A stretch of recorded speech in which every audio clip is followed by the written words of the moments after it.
संतांच्या त्यांच्या कृपादाने कथेचा विस्तार बाबाजी सद्गुरुदास तुका जयाचे केले स्मरण होई सकळ विद्येचे अधिकरण तेच बंधू श्री चरण श्री गुरुचे ते नमस्कार होणे आता ओम नमो तुकया ज्ञानदीपा ओम नमो सद्गुरु सच्चिदानंद रूपा नमो सद्गुरु भक्त कल्याण मूर्ती नमो सद्गुरु भास्कर पूर्ण कीर्ती ओम नमो ज्ञानेश्वर करुणा करा दयाळा तुमचा अनुग्रह धरो पावन झालो चराचरी मस्तक माझे पायावरी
सांगू आता संतांचे उपकार मज निरंतर जागविते काय द्यावे त्यासे व्हावे उतराई ठेवितो हा पायी जीव थोडा प्रस्तुत प्राप्त प्रसंगी कीर्तन रूपी सेवेसाठी निवडलेला भंग महान भगवत भक्त देव निवासी देव मान्य विश्व मान्य असणारे कलश स्थानी असणारे जगद्गुरु तुकोबराय संतांचं वर्णन करणारा संतांच्या उपकारामधून उतराई होण्याचा प्रयत्न या अभंगामध्ये केलेला आहे विठ्ठल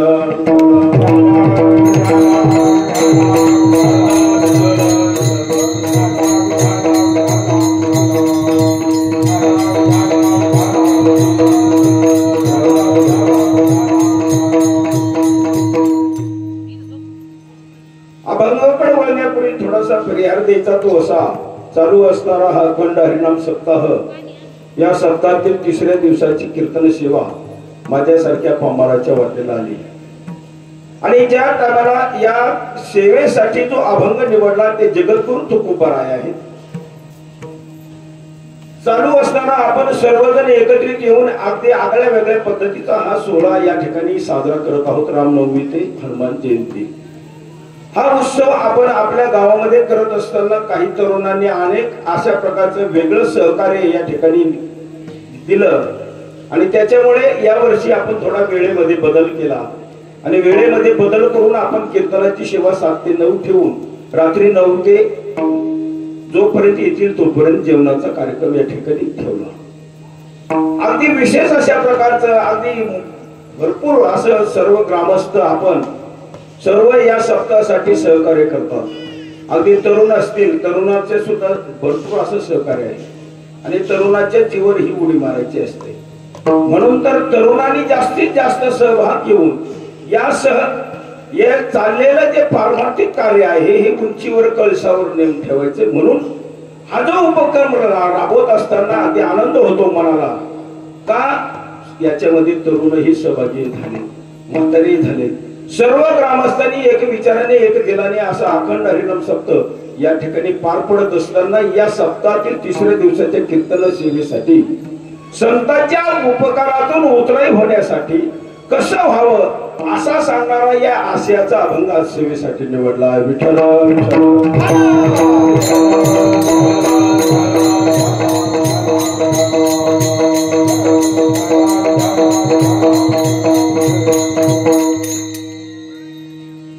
मानव निर्मिती या सृष्टीमध्ये विश्वाची निर्मिती होत असताना काही तत्व सांगितले.